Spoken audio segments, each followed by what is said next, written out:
Tonight's sourdough dinner was sourdough gazlemi. It's kind of like a pocket that's filled with whatever you want to put in it, really.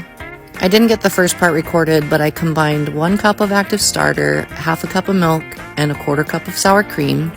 Then I added a teaspoon of baking powder, 1/4 teaspoon of salt, and 2 cups of all-purpose flour. I mixed it with my stand mixer for about 5 minutes until everything combined nicely and it started pulling away from the bowl. And then I moved it to the counter and started working it on the counter just to strengthen it just a little bit more. Then I cover it up with a damp towel and then leave it while I mix my filling together on the stove. Got a little creative tonight and mixed hamburger, frozen vegetables, mushrooms, and some of these garlic greens that I grow on top of my fridge in my kitchen.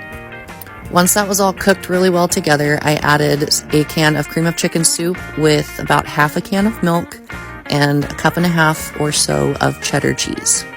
I mixed it all together really well until it was combined and removed it from the heat. I returned to my dough and divided it into 6 equal pieces.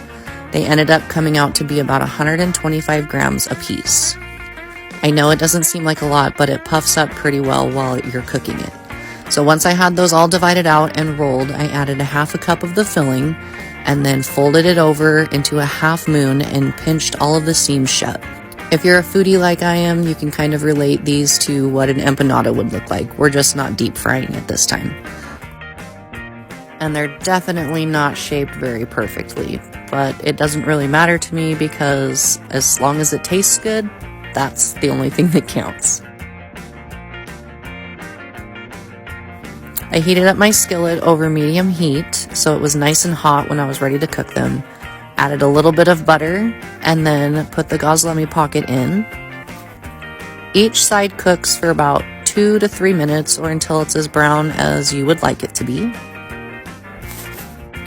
This one took about 3.5 minutes because my skillet wasn't quite as warm as it needed to be, but gave it a good flip, cooked it for 2.5 more minutes, pulled it out, and this is what it looked like.